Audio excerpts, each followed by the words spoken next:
El MS se desplaza hacia abajo, hacia arriba. ¿Qué pasa con el MS en los alfágenos? Más abajo. Va más abajo. O sea, Claro, bueno, acá ustedes ven. ¿Qué pasó acá? Estos son elementos gamágenos. Pasaron del S al S'.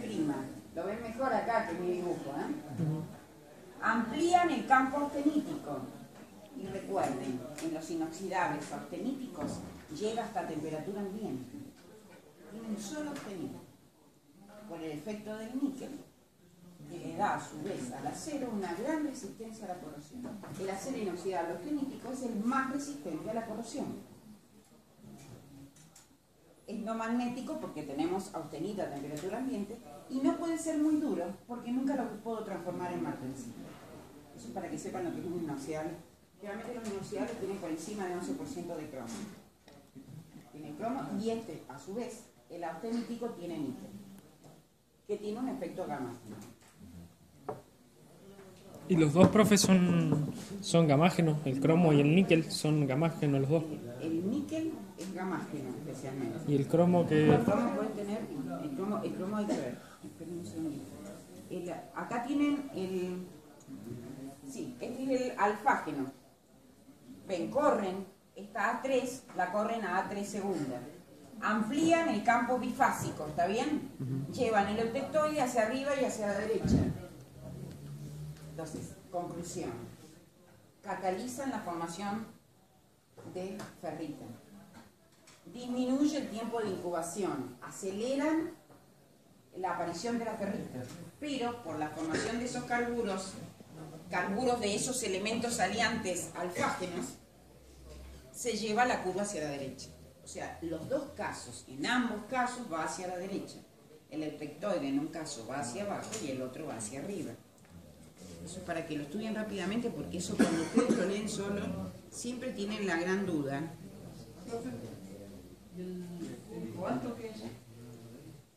Es un elemento de lesión. Sí, es alfágeno.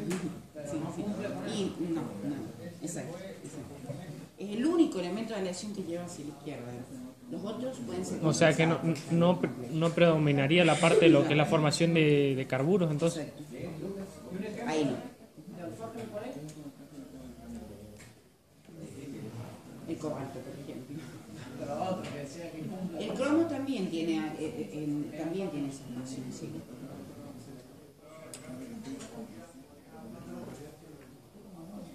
Por ejemplo, el 4140 tiene cromo molibdeno. El 4140 tiene 0,4 de carbono, el 4 es de cromo molibdeno y el 1 es la presencia de cromo. Si es 4340, el 3 indica que además de cromo hay níquel. Ustedes el manejo de la nomenclatura de los aceros lo tienen que saber muy bien. Eso lo vamos a ver si tenemos tiempo el viernes. Otro apunte que dice tratamientos térmicos. Ese apunte es el que voy a explicar ahora. Es casi el último apunte de esta unidad que voy a dar yo. Está todo relacionado con lo que he razonado, con lo que he explicado antes, así que voy a ir directamente al tratamiento térmico. Lo que tienen que saber que para hacer tratamientos térmicos yo debo calentar y debo realizar calentamientos y enfriamientos. Se llama tratamiento térmico al conjunto de procesos formados por ciclos de calentamiento y enfriamiento que modifican la estructura del material y así se obtienen las propiedades deseadas. Nitrilación, cementación, todo eso. Esos son superficiales. Estoy hablando de volumétricos, pero no importa, vamos a nombrar ahora superficiales de todo. Bueno, son ciclos de calentamiento y enfriamiento que le aplico a un material para modificar su estructura. Y al modificar su estructura obtengo propiedades diferentes. ¿Se acuerdan que ya lo había dado en fundamentos de los tratamientos térmicos? Les dije lo que era tratamiento térmico. Bien. Ahora, les dije cómo se construye una curva TTT, cómo se toman todas las probabilidades. Ya está eso, ya lo hemos visto. Ahora vamos a ir directamente al concepto de que hay muchas cosas que hay que tener en cuenta en este caso. Durante el calentamiento lo puedo hacer a la llama, por radiación, puede ser por láser, por inducción. Siempre debo limitar la velocidad de calentamiento para evitar las distorsiones que se puedan producir dimensionalmente y también por el tamaño del componente. Además existe otra apreciación que hay que hacer antes. Es que en general, cuando yo quiero obtener una microestructura para obtener una propiedad determinada, debo relacionar la composición química del material con el tamaño del componente. Si el tamaño del componente, o sea, a ver, si se trata de piezas pequeñas, yo no voy a tener problema en diferencia de velocidad de la superficie con el núcleo.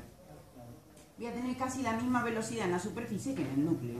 Entonces puedo utilizar aceros al carbono, aceros que no tengan que ir más hacia la derecha, porque en realidad el componente es pequeño, no tengo que limitar la velocidad.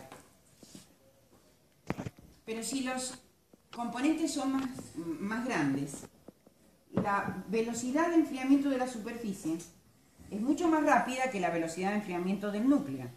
Entonces, cuando yo tengo una curva de este tipo, por ejemplo, esta es una curva TTT, la superficie se va a enfriar rápidamente, ¿verdad?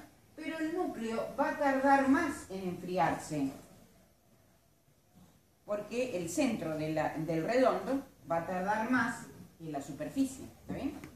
Entonces, cuando el componente o la pieza es más grande, me conviene utilizar aceros aliados para que me hagan más lenta la cinética de transformación de fase, me desplacen más hacia la derecha la curva, de tal manera que las velocidades de enfriamiento, tanto de la superficie como del núcleo, no corten la curva, ni se produzcan transformaciones previas a la transformación martensítica. ¿Está bien? Bueno, eso es para componentes más grandes. Quiero comentarles algo. Hubo una conclusión que no di en el tema anterior. Es que, por ejemplo, les puedo preguntar, a ver, ¿para qué sirve una curva TTT? Pues yo les dije, sí, miren, las curvas las tienen en un Metal Handbook o en el Instituto Argentino de Siderurgia. Pero ¿para qué sirve? Así, esa conclusión no se las di, por ejemplo. Por ejemplo, ustedes tienen una curva TTT. Hay dos cosas que tienen que tener en cuenta. ¿Hasta qué temperatura voy a enfriar para realizar la transformación?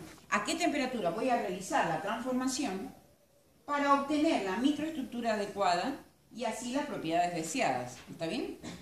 ¿A qué temperatura? ¿Y con qué velocidad voy a enfriar para que sea previo a la transformación y no haya transformaciones antes de la transformación martensítica? La idea es retener la austenita hasta la temperatura de transformación martensítica. Y lo puedo hacer, o sea, en componentes más grandes, puedo retener la austenita hasta la temperatura de transformación martensítica, siempre que el acero sea bien aleado, que esté más hacia la derecha. ¿Se entiende eso? ¿Qué temperatura? La temperatura y la velocidad de enfriamiento son los dos que yo debo considerar. O sea, esos son los dos datos que me da la curva TTT. ¿Me entienden? Ustedes ya tienen una curva y dicen, a ver, tengo este componente y ¿qué hago? ¿Hasta qué temperatura voy a transformar y con qué velocidad voy a enfriar? O puede ser con qué velocidad voy a enfriar hasta esta temperatura. Depende de la curva TTT. Sí. Una pregunta. ¿Puede ser que a la superficie, digamos, de la pieza tenga una estructura y al corazón, digamos, dentro? Sí, por supuesto. Sí. Claro, porque enfriando más rápido, puedo tener toda la martensita. En general, se pretende, por ejemplo, en los engranajes, se pretende hacer una cementación, un endurecimiento superficial de la pieza para que el núcleo sea tenaz, no sea frágil, para absorber los movimientos, y la superficie, que es la que está en contacto con otros dientes de engranaje, donde hay rozamiento y desgaste, debe ser mucho más duro. Pero la dureza superficial no debe extenderse demasiado hacia el núcleo, porque si no se vuelve más frágil el núcleo, ¿verdad? Generalmente se logra dureza superficial y tenacidad en el núcleo. Eso se hace con los tratamientos térmicos superficiales. Es fundamental. Esos tratamientos pueden ser a la llama o por inducción. Generalmente colocan un inductor alrededor de la pieza por donde circula corriente, se induce un campo magnético y, que hace que, por resistencia a esas líneas de flujo, se calienta la superficie de la pieza y luego se echa agua directamente en forma de lluvia, se enfría la superficie y se forma lo que se llama martensita, en realidad, una especie de martensita en la superficie, que le da mucha dureza y resistencia mecánica, pero que no se debe extender hacia el núcleo, porque si no le estoy sacando la tenacidad del material. Por ejemplo, en las varillas de bombeo. En el caso de algún petrolero, ¿hay algún petrolero acá? Sí. Se hace temple por inducción, como lo estoy describiendo. En las varillas de bombeo, a veces me ha tocado hacer metalografías de esas varillas. Y ustedes tienen que en la superficie tienen una capa endurecida que se ve más oscura que en el centro, metalográficamente. Eso significa que tuvo un endurecimiento más rápido o, en el caso del temple por inducción, donde produjo una capa casi martensítica, ¿no? Y el resto se conserva la ferrita y la perlita. La ferrita y la perlita del acero hipoprotector se conservan. Lo importante ahí es que en la superficie yo tengo que aumentar la dureza y la resistencia mecánica. En muchos casos hubo un tiempo en que al laboratorio llegaban un montón de varillas de bombeo rotas totalmente. Primero puede ser porque la composición química no era la adecuada. Se colocan microaliantes, no se agregan aliantes en cantidad, sino son microaliantes. Y por otro lado, puede ser que no habían hecho el tratamiento térmico adecuado o lo habían hecho mal. En algunos casos yo vi dobles capas. La capa endurecida es muy ancha, y si es muy ancha, estoy comiendo parte del centro, del núcleo de la pieza o de la varilla. Entonces le estoy bajando la tenacidad al material. Por eso no es lo adecuado. Hay muchas varillas que fallaban por eso, pero era impresionante la cantidad de varillas falladas que llegaban. Impresionante. Entonces se hace composición química, hacía una metalografía y me daba cuenta de que se trataba con la dureza del suficiente, sin hacer un ensayo de tracción ni nada.